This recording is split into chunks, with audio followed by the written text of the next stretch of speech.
Hello friends, welcome to ज्ञान offline classes. मैं अनुराग sir आज आपको लासा मासा के चैप्टर में मासा से संबंधित प्रश्नों को कराने जा रहा हूं, जो कि बहुत इम्पॉर्टेंट क्वेश्चन है एग्जाम की दृष्टि से। तो देखते हैं यहाँ पर मासा क्या होता है। ऑलरेडी मैंने मासा आपको समझा रखा है, मासा के कॉन्सेप्ट समझा रखे हैं। एक बार रिवाइज कर लेते हैं और इन्हीं कॉन्सेप्ट का प्रयोग करके हम क्वेश्चनों को सॉल्व करेंगे। तो मासा क्या होता है? मासा में जानते हैं वह बड़ी से बड़ी संख्या जो दी गई संख्याओं को पूर्णतया विभाजित करती है। अर्थात हम कह सकते हैं दी गई संख्याएं मासा से क्या होती हैं? पूर्णतया विभाजित होती हैं। दी गई संख्याएं मासा से पूर्णतया विभाजित होती हैं। यहाँ पर हम कुछ एग्जाम्पल्स ले रखे हैं। इन एग्जाम्पल्स के थ्रू हम समझेंगे मासा को हम कैसे ज्ञात करेंगे, मासा हमारा कितना निकल सकता है। यहाँ पर दोस्तों मैंने पहला एग्जाम्पल ले रखा है 12 और 18 का मासा। तो 12 और 18 का मासा निकालने की विधियाँ भी आपको मैंने बताई थी, लेकिन यहाँ पर हम पहले इनके कुछ एप्लीकेशंस पढ़ेंगे कि कैसे मासा निकालते हैं। तो यहाँ पर जैसे मैंने 12 और 18 लिया है, तो 12 और 18 का मासा हम यहाँ पर निकालना चाहते हैं। तो सबसे पहले इनका अंतर निकाल लेते हैं। तो 12 और 18 का अंतर कितना हो जाता है दोस्तों? 6 हो जाता है। अब हम कह सकते हैं कि हमारा जो भी मासा होगा वो 6 से बड़ा नहीं होगा। 6 तक ही संख्याओं में, यानी कि 6 तक के अपवर्तक में ही कोई हमारी एक संख्या मासा होगी। 6 के अपवर्तक का मतलब क्या है? वे सभी संख्याएं जो 6 को पूर्णतया विभाजित करती हैं। 6 को कौन कौन सी संख्याएं पूर्णतया विभाजित करती हैं दोस्तों? 6 को 1 पूर्णतया विभाजित करता है, 6 को 2 पूर्णतया विभाजित करता है, 6 को 3 पूर्णतया विभाजित करता है, 6 को 6 पूर्णतया विभाजित करता है। यानी कि 6 के यहाँ पर हमारे पास कितने अपवर्तक मिले? 1 2 3 4 अपवर्तक यहाँ पर 4 मिले। कह सकते हैं हमारा जो मासा होगा 12-18 का मासा होगा या तो 1 होगा, या तो 2 होगा, या तो 3 होगा, या तो 6 होगा। दोस्तों इसमें से जो होगा वही हमारा अपवर्तक निकलेगा। अब यहाँ पर इन चारों में से हम बारी बारी से चेक कर लेते हैं हमारा मासा क्या है। मासा हमेशा बड़ी संख्या होगी। तो सबसे पहले हम देखते हैं 1 12 को भी विभाजित करता है, 1 18 को भी विभाजित करता है। 1 के बाद हमारा दूसरा अपवर्तक 2 है। 2 भी हमको 12 को 2 6 12 2 9 18 18 को भी विभाजित करता है। 3 हमारा 3 4 12 3 18 18 को विभाजित करता है। 6 2 12 6 3 18 6 भी 12 और 18 को पूर्णतया विभाजित करता है। अर्थात 6 के ये जो 4 अपवर्तक हैं, चारों अपवर्तक 12 और 18 को पूर्णतया विभाजित करते हैं। तो हमारा इनमें से मासा कौन सा होगा? मासा सदैव बड़ा अपवर्तक ही होता है। मासा सदैव बड़ा अपवर्तक ही होता है। तो हमारा मासा यहाँ पर क्या निकल आया दोस्तों? 6 निकल आया। हमारा मासा यहाँ पर 6 निकल आया। एक चीज यहाँ पर ध्यान और बात रखेंगे। क्या बात आपको ध्यान रखनी है कि जो ये मासा होता है, मासा दोनों संख्याओं को पूर्णतया विभाजित करता है। 6 2 12 6 2 18 साथ साथ में 12 और 18 के योग को, यानी कि 12 18 कितने होते हैं? 30। इनके योग को भी पूर्णतया विभाजित करता है। 6 पंचे 30। 12 और 18 का अंतर, 12 और 18 का अंतर कितना है दोस्तों? 6 है। और 6 को 6 भी विभाजित करता है। हम कह सकते हैं जो मासा होता है वो उन संख्याओं को पूर्णतया विभाजित करता है, साथ साथ में उन संख्याओं के योग और अंतर को भी पूर्णतया विभाजित करता है। ये एप्लीकेशंस जो यहाँ पर हमको मिल रही है, इन एप्लीकेशंस का आगे हम क्वेश्चनों में प्रयोग करेंगे। अगला एग्जाम्पल देख लेते हैं दोस्तों। यहीं पर अगला एग्जाम्पल हमारा क्या है? 40 और 50 का मासा दोस्तों निकालना है। तो 40 और 50 का मासा निकालना है तो हम सबसे पहले सोचेंगे कि हमारा 40 और 50 का मासा कौन सा हो सकता है? कौन सी संख्या दोनों को विभाजित करती है? कौन संख्या दोनों को विभाजित करती है? तो ज़्यादा दिमाग पर जोर मत डालिए। आपको क्या करना है? 40 और 50 का अंतर निकाल लीजिए 10। ये अंतर आ गया 40 और 50 का अंतर आ गया 10। 10 के अपवर्तक निकाल दीजिए। 10 के अपवर्तक क्या होते हैं दोस्तों? वे सभी संख्याएं जो 10 को पूर्णतया विभाजित करती हैं। तो 10 को पूर्णतया कौन विभाजित करता है? 1 विभाजित करता है, 2 विभाजित करता है, और क्या विभाजित करता है? 5 विभाजित करता है, और क्या विभाजित करता है? 10 विभाजित करता है। यानी कि 10 के भी यहाँ पर 4 अपवर्तक मिले। कौन कौन से? 1, 2, 5 और 10। यहाँ पर ये 4 अपवर्तक मिले हैं। 4 अपवर्तक में यहाँ पर देखेंगे कौन सा अपवर्तक 40 और 50 को पूर्णतया विभाजित करता है। 1 40 को 50 को दोनों को करता है। 2 40 और 50 दोनों को करता है। 5 40 और 50 दोनों को करता है। 10 40 और 50 दोनों को करता है पूर्णतया विभाजित। तो सबसे बड़ा अपवर्तक ही हमारा इन दोनों संख्याओं का मासा होता है। तो 10 यहाँ पर क्या निकल आया दोस्तों? मासा निकल आया है। यहाँ पर देख रहे हैं कि जो हमारा अंतर आया है 10, दोनों संख्याओं का जो अंतर निकला है 10, हमारा मासा 10 से बड़ा नहीं निकलेगा। न 10 से बड़ा, न 15 निकलेगा, न 20 निकलेगा। निश्चित रूप से 10 के अपवर्तक, इन 4 अपवर्तकों में से ही कोई अपवर्तक यहाँ पर इन दोनों संख्याओं का मासा प्राप्त होगा। एक एग्जाम्पल यहाँ पर और ले रखे हैं 100 और 110 का। यहाँ पर अंतर निकालते हैं, कितना दोस्तों मिलता है? 10 मिलता है। 10 यहाँ पर 10 के अपवर्तक निकाल लेते हैं दोस्तों। अपवर्तक क्या है? 1, 2, 5, 10। अब यहाँ पर देख रहे हैं 1 से भी दोनों संख्याएं पूर्णतया विभाजित हैं, 2 से भी दोनों संख्याएं पूर्णतया विभाजित हैं, 5 से भी दोनों संख्याएं पूर्णतया विभाजित हैं, 10 से भी दोनों संख्याएं पूर्णतया विभाजित हैं। तो इन चारों अपवर्तकों में हमारा मासा क्या बनेगा? 10। बड़ा अपवर्तक ही हमारा मासा बन जाता है। बड़ा अपवर्तक ही हमारा क्या बन जाता है दोस्तों? मासा बन जाता है। यहाँ पर एक एग्जाम्पल और चेक कर लेते हैं। 85 और 15 का अंतर दोस्तों क्या मिला? 10 मिला। 85 और 15 का मासा निकालना है, तो हमने 85 और 15 का अंतर निकाल लिया 10। तो हमारे बाद में एक बात बैठ गई है कि जो भी मासा होगा 10 से बड़ा नहीं होगा। तो कौन सा मासा होगा? जो 10 के अपवर्तक होंगे, उन अपवर्तकों में ही वो एक अपवर्तक हमारा 85 और 75 का मासा होगा। तो कौन कौन से अपवर्तक होते हैं 10 के? अभी मैंने आपको लिखे हैं। 1 होता है, 2 होता है, 5 होता है, 10 होता है दोस्तों। यहाँ पर 1 से दोनों संख्याएं विभाजित होती हैं।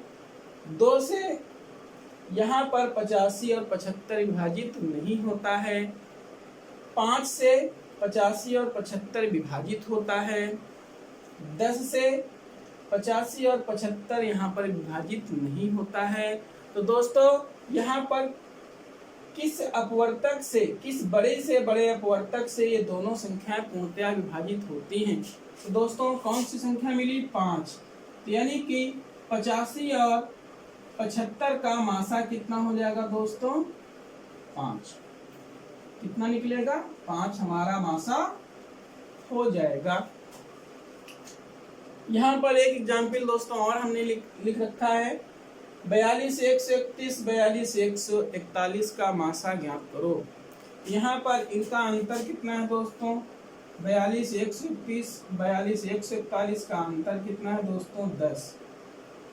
अब हम समझ सकते हैं कि हमारा जो भी मासा होगा वो 10 से ज्यादा कदापि नहीं निकलेगा। कौन सा मासा निकलेगा? 10 के अपवर्तक जो होंगे उन्हीं में से कोई एक संख्या हमारे पास मासा निकल आती है। तो 10 के 4 अपवर्तक होते हैं दोस्तों। 10 के 4 अपवर्तक कौन कौन से होते हैं? 1, 2, 5, 10। 10 के 4 अपवर्तक होते हैं। अपवर्तक का मतलब है वे संख्याएं जो 10 को पूर्णतया विभाजित कर ले। तो कौन कौन सा? 1 10 को करता है, 2 10 को करता है, 5 10 को विभाजित करता है, 10 10 को विभाजित करता है। 10 के 4 अपवर्तक निकल आए। इस 4 अपवर्तकों में से ही कोई एक मासा हमारा यहाँ पर होगा। तो 1 इन दोनों संख्याओं को पूर्णतया काटता है, ठीक है।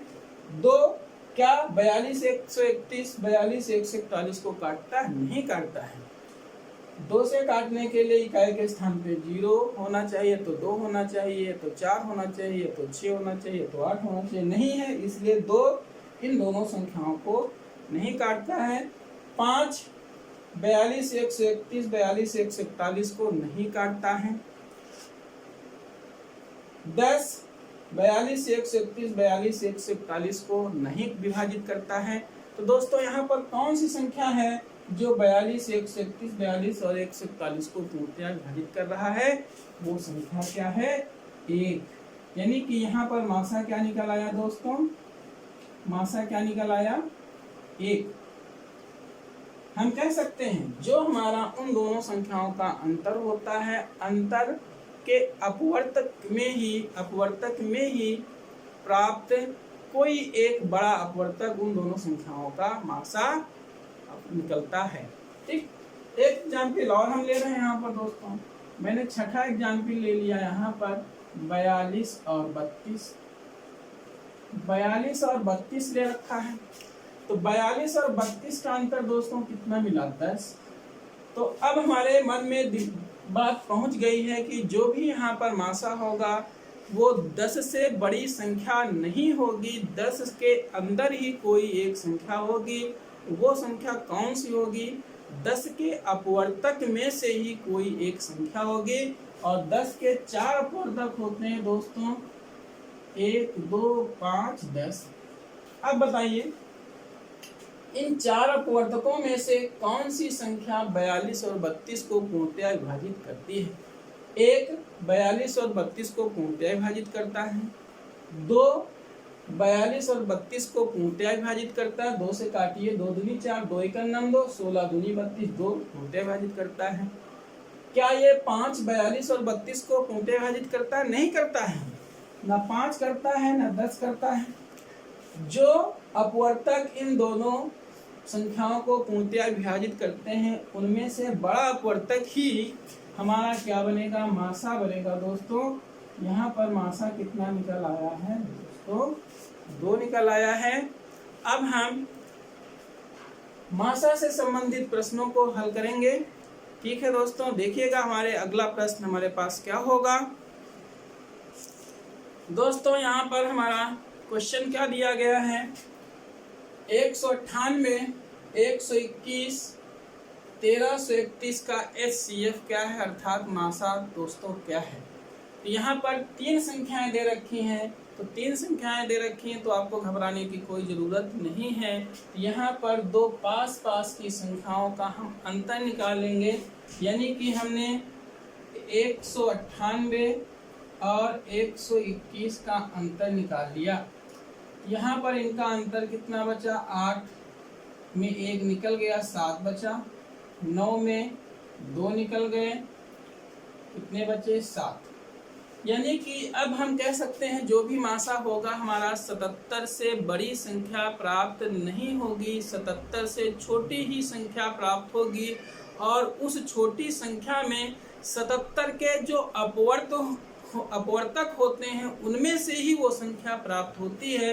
तो 77 के यहाँ पर अपवर्तक लिख दो। 77 के कौन कौन से अपवर्तक दोस्तों होते हैं? 1 होता है, 7 होता है और 11 होता है। तो 1 7 11 हमारे पास इनके अपवर्तक निकल आए हैं दोस्तों। तो कौन सा यहाँ पर एक हमारा 198 को भी पूर्णतया विभाजित करता है, 7 198 को भी करेगा, 121 को भी करेगा, 1331 को करेगा। क्या ये 7 हमारा 198 को पूर्णतया विभाजित करता है? 7 दूनी 14, कितने बच गए? 5 हो गए 58। 7 से काटोगे, नहीं कटेगा। इसका मतलब ये अपवर्तक तो हमारा विभाजित कर रहा था, लेकिन 7 यहाँ पर इसको विभाजित नहीं करेगा। तो हमारे पास एक ही अपवर्तक यहाँ पर दोस्तों दिखाई दे रहा है, 11। इसका मतलब है वो 11 ही होगा जो तीनों संख्याओं को यहाँ पर पूर्णतया विभाजित करेगा। अर्थात हमारा आंसर क्या हो जाएगा दोस्तों? 11। हमने आंसर यहाँ पे फाइंड आउट कर लिया है दोस्तों, क्या निकलेगा? 11। अगला क्वेश्चन देखते हैं। अगला क्वेश्चन क्या था हमारा दोस्तों, हमारे पास 126, 396, 1080 का मासा क्या है। तीन संख्याएं दे रखी हैं, 126, 396, 1080 का HCF क्या है दोस्तों। यहाँ पर पहला ऑप्शन दिया गया 9, दूसरा ऑप्शन दिया गया है 6, तीसरा ऑप्शन दिया गया 18, चौथा ऑप्शन आपको 12 दिया गया है। तो दोस्तों यहाँ पर एक बात ध्यान रखेंगे, जो भी संख्याएं दे रखी हैं अगर इकाई पे 0 है तो उसको हम रीड नहीं करेंगे, तो 0 को आप काट के छोटी संख्या कर लीजिए। अब हम क्या करेंगे, दो छोटी संख्या हमको दिखाई दे रही, 126 और 108, इनका हम अंतर निकाल लेते हैं। 126 माइनस 108 का अंतर निकाल लेंगे, कितना दोस्तों बचेगा, ये 6 निकल गया। दो और निकालने हैं आपको, कितना निकल आया, 18। यहाँ पर 6 निकल गया और फिर आपको 2 और निकल जाएगा 18। निश्चित रूप से ही हमारा क्या होगा, यहाँ पर जो भी मासा होगा वो 18 से बड़ा प्राप्त नहीं होगा।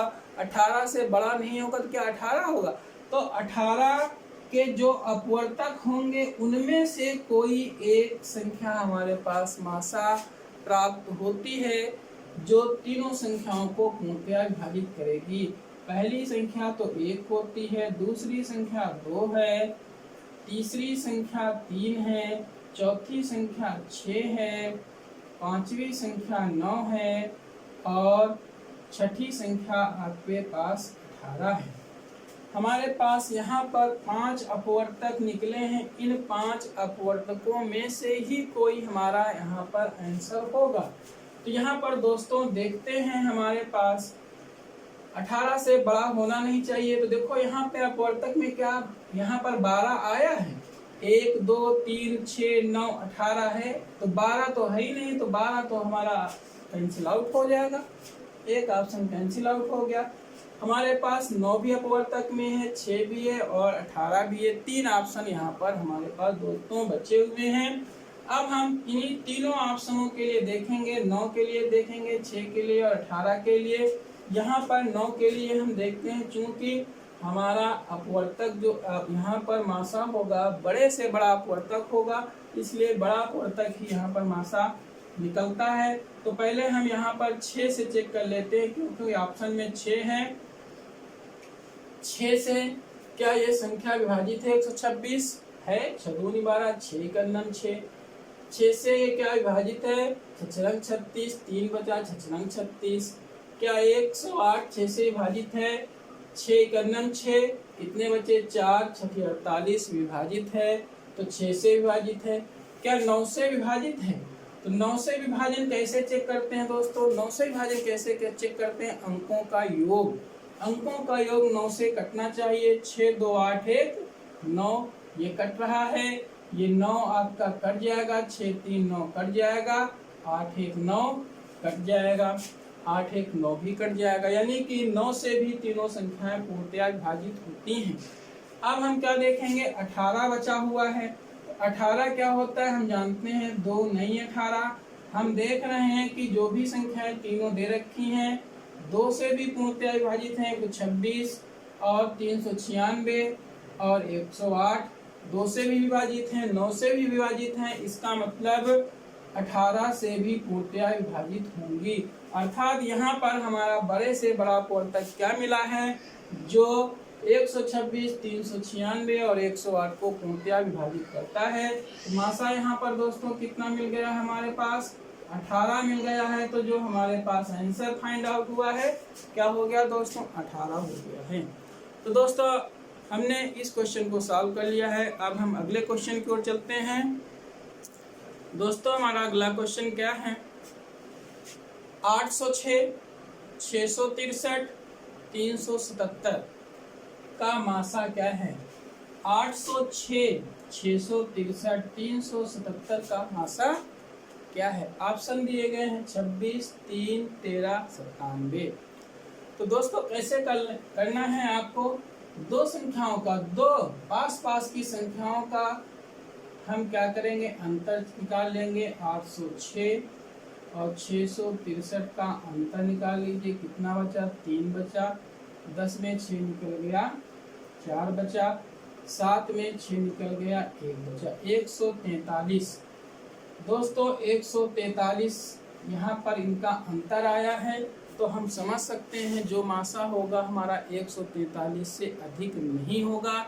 अगर अधिक नहीं होगा तो क्या होगा, 143 के जो अपवर्तक होंगे, 143 के अपवर्तक क्या है, 143 किन किन संख्याओं से पूर्णतया विभाजित होता है, 1 से विभाजित होता है दोस्तों, और कितने से होगा, 11 एकन्नम 11, कितने बचे, 3 गिरते 33, 11 होगा। और क्या दोस्तों होगा, यहाँ पर हमारे पास जो भी ऑप्शन लिखे हुए हैं वो यहाँ पर 3 से होगा, कटेगा नहीं कटेगा, 3 चौक 12, 2 3 से नहीं कटेगा, 3 नहीं होगा, 13 और 143। यहाँ पर हम चेक कर लेते हैं हमारे पास इनके अपवर्तक क्या निकले, 1 11 इंटू 13, अच्छा 11 इंटू 13 करके देखो, 13 एकन्नम 13, 13 एकन्नम 13, 14, यानी कि इनका गुणनफल ही हमको 143 प्राप्त होता है। तो यहाँ पर देख रहे हैं 1 से तो सभी संख्याएं विभाजित होती हैं, क्या 11 से विभाजित होंगी, 11 से विभाजित करके देख लो, 11 हमारे पास ऑप्शन में ही नहीं है, तो हम 11 से नहीं चेक करेंगे, 11 ऑप्शन में ही नहीं है, नहीं चेक करेंगे। अब हमारे पास यहाँ पर 26 होगा नहीं, यहाँ पर आपका इसका अपवर्तक नहीं है, होगा नहीं, 3 यहाँ पर इसका अपवर्तक नहीं है, 3 होगा नहीं, 97 यहाँ पर आया नहीं, 97 भी अपवर्तक नहीं होगा, तो कौन सा ऑप्शन होगा, 13 हमारा आंसर हो गया। चेक कर लो, 13 से ये विभाजित होगा, 13 78, 2 बचे, 13 दुनिया 26 कट गया, 13 5 65, 1 बचा, 13 एकन्नम 13 कट गया, 13 दूनी 26, 13 दूनी 26, 4 और 7 4 11, 117 हो गए, और 3 नैया 117। तो हमारा मासा दोस्तों क्या निकल आया, 13 निकल आया। बस यही हमारा क्या हो गया, आंसर हो गया। इस प्रकार से हमने यहाँ पर आंसर को फाइंड आउट कर लिया है। अगला क्वेश्चन क्या है दोस्तों, अगला क्वेश्चन क्या है दोस्तों, 7/8, 19/6, 4/3 का मासा क्या है, मासा आपसे पूछा गया है, मासा क्या है। भिन्न के रूप में यहाँ पर संख्याएं दे रखी हैं दोस्तों, मासा निकालना है तो भिन्न के रूप में संख्याएं दे रखी होती हैं, तो भिन्न का मासा क्या होता है, अंश का मासा बटे हर का लासा, अंश का मासा बटे हर का लासा, अंश का मासा बटे हर का लासा। तो अंश का मासा 7, 19, 4 का मासा दोस्तों क्या होगा, ऐसी संख्या ढूंढो जो 7, 19, 4 को पूर्णतया विभाजित करती हो और वो संख्या बड़ी से बड़ी होनी चाहिए। तो देखते हैं 1 से तीनों संख्या पूर्णतया विभाजित होती हैं, तो 1 के बाद क्या कोई संख्या जो तीनों को पूर्णतया विभाजित नहीं होंगी। ऑप्शन में भी देख लीजिए, हमारे पास प्रत्येक ऑप्शन में ऊपर 1 है, तो निश्चित रूप से हमारे पास ऑप्शन में ऊपर 1 रहेगा, बटे नीचे में क्या हो जाएगा, नीचे क्या हो जाएगा, हर का लासा। हर का लासा का मतलब होता है वह छोटी से छोटी संख्या जो दी गई संख्याओं से यानी कि 8, 6 और 3 से पूर्णतया विभाजित होती है। तो 8, 6, 3 से पूर्णतया कौन विभाजित होता है, छोटी से छोटी संख्या होने चाहिए। यहाँ पर ऑप्शन में हम देख रहे हैं, यहाँ पर 18 है, क्या 18 8 से विभाजित होगा, नहीं होगा, तो ये ऑप्शन हमारा कैंसिल आउट हो जाएगा। 8 से 8 48, 6 48 और 16 48, ये ऑप्शन हमारा हो सकता है, लेकिन अभी हम आगे का ऑप्शन चेक करेंगे। 8 त्रुक 24, 6 चौक 24, 3 8 24। संख्या लासा में क्या होनी चाहिए, छोटी होनी चाहिए। 48 बड़ी है, 24 हमारे पास क्या थी, छोटी थी, तो 24 को भी 8, 6, 3 से पूर्णतः विभाजित है, तो 48 नहीं होगा, 24 होगा। 56, 8 से तो 56, 8 से 56, चूंकि अब हमारे पास 24 मिल गया है तो इससे बड़ा तो होगा ही नहीं, तो यहाँ पर हमारा ऑप्शन क्या हो जाएगा, 1/24। ये भी हमारा ऑप्शन गलत हो जाएगा। तो हमारा आंसर क्या मिल गया दोस्तों, 1/24। जनरली हम देखते हैं छोटी संख्या है 8, 6, 3 का लासा क्या निकलेगा, 24 निकलेगा। तो दोस्तों बटे में क्या हो जाएगा, 24 हो जाएगा। इस प्रकार से हमने आंसर को फाइंड आउट कर लिया है। अगले क्वेश्चन की ओर चलते हैं। अगला क्वेश्चन क्या है दोस्तों, यहाँ पर दशमलव भिन्न दे रखी है। दशमलव भिन्न क्या है, 2.20, 2.25 और 3 का मासा ज्ञात करना है। कौन सा मासा होगा, 4 ऑप्शन यहाँ पर दे रखे हैं। तो दशमलव भिन्न के प्रश्न में सबसे पहले हम देखेंगे दशमलव के बाद कुल कितने अंक लिखे हैं, अधिकतम कितने अंक लिखे हैं। तो दशमलव के बाद 1, 2, दशमलव के बाद 1, 2, इसमें दशमलव है ही नहीं, तो दशमलव के बाद अधिकतम 2 अंक हैं। और दशमलव के बाद अधिकतम जब 2 अंक लिखे होते हैं तो उन संख्याओं को हम 100 से पहले मल्टीप्लाई कर देते हैं, यानी कि जो ये 2.20 लिखा हुआ है 100 से मल्टीप्लाई करने पर 220 बन जाएगा। 2.25 लिखा हुआ है 100 से मल्टीप्लाई करने पर 225 बन जाएगा। और 3 को 100 से मल्टीप्लाई करने पर 300 बन जाएगा।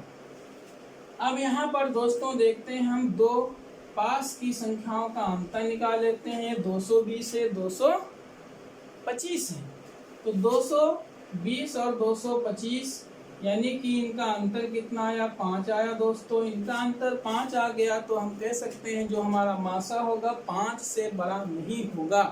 किसके लिए, 220, 225 और 300 के लिए। तो यहाँ पर 5 के अपवर्तक क्या होते हैं, 1 होता है और 5 होता है। तो 1 से तो तीनों संख्याएं कटेंगी, 5 से भी तीनों संख्याएं कटेंगी। 5 से 220 कटेगा, 5 से 225 कटेगा, 5 से 300 भी कटेगा। तो यहाँ पर बड़ा अपवर्तक ही मासा होता है।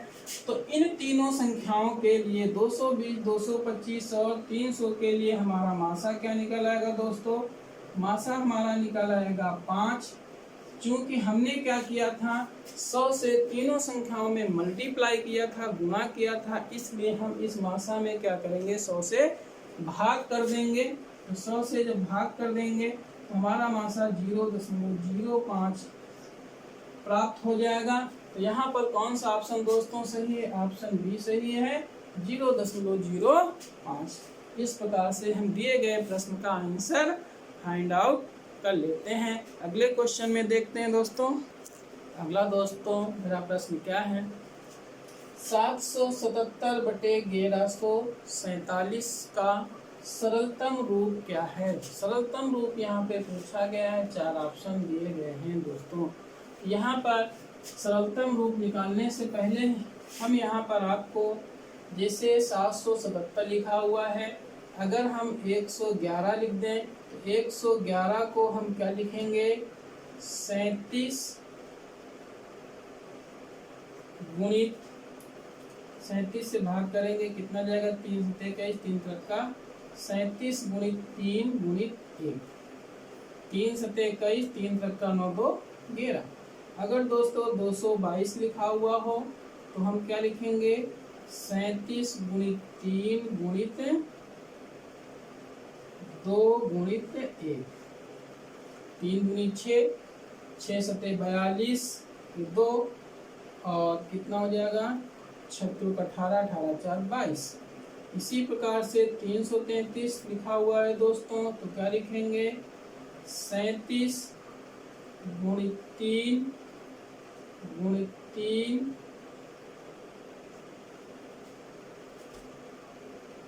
गुणित 3, 37 गुणित 3, इसमें 1 1 था तो 1 गुणा में आया था। यहाँ पर आपके पास 2 2 था, तो इस 2 को दोस्तों जरा बाद में लिख लीजिए। यहाँ पर आपका 3 गुणित 1 गुणित 2 लिख दो तो आपको समझ में आ जाएगा कि 2 2 है तो 2 का मल्टीप्लाई हो गया। यहाँ पर 1 हो गया और यहाँ पर गुणित 3 कर दो, तो 3 3 है 37 गुणित 3 गुणित 1, ये सब में कॉमन मिल रहा है। 37 गुणित 3 गुणित 1 गुणित 2, 37 गुणित 3 गुणित 1 गुणित 3। इसी प्रकार से अगर 4 4 4 4 होगा तो लिखेंगे 37 गुणित 3 गुणित 1 गुणित कितना 4। तो दोस्तों इस तरीके से हम देख रहे हैं, अगर हमारे पास 7 7 7 होगा तो क्या होगा 37 गुणित 3 गुणित 1 गुणित 7। यानी कि सरलतम रूप लिखने का मतलब है 777 बटे जो लिखा हुआ है 1147 लिखा हुआ है, तो 777 को क्या लिखेंगे 37 इंटू 3 इंटू 7 ये लिखेंगे। अब यहाँ पर दोस्तों 37 इंटू 3 इंटू 7 लिखा हुआ, तो निश्चित रूप से यहाँ पर 37 क्या रहा होगा, इन दोनों का मासा रहा होगा। 37 से यहाँ पर भाग हो गया है, तो भाग अगर 37 से भाग हो जाएगा तो अंश में कितना बचेगा 3 गुणित 7 7 त्रुक 21 बचेगा। चूंकि 7 त्रुक 21 बचेगा, 17 आएगा नहीं ऊपर गुणा में कभी, इसलिए ऑप्शन गलत हो जाएगा। 19 ऊपर आएगा नहीं, गलत हो जाएगा। 13 ऊपर आएगा नहीं, गलत हो जाएगा। तो 3 सते 21 आपका आया है, तो हमारा ऑप्शन क्या सही हो जाएगा 21 बटे 31 हो जाएगा। तो जो नीचे हमें आपका 31 मिला है, इस 31 को अगर 37 मासा रहा होगा तो 37 गुणित 31 करके देख लीजिए, हमारा 1147 होगा। ये आपका 37 हो गया। 3 सते 21, 3 तक का 9 और 9 2 11 7 4 1 1 1147। तो निश्चित रूप से हमारा कौन सा ऑप्शन सही हुआ दोस्तों, ऑप्शन डी सही होगा 21 बटे 31 सही होगा। अब दोस्तों अभी इसी से संबंधित मासा से संबंधित अभी और प्रश्न हम करेंगे जो अगले लेक्चर वीडियो में होंगे। आप लोग तैयार रहिएगा, तब तक के लिए जय हिंद जय भारत।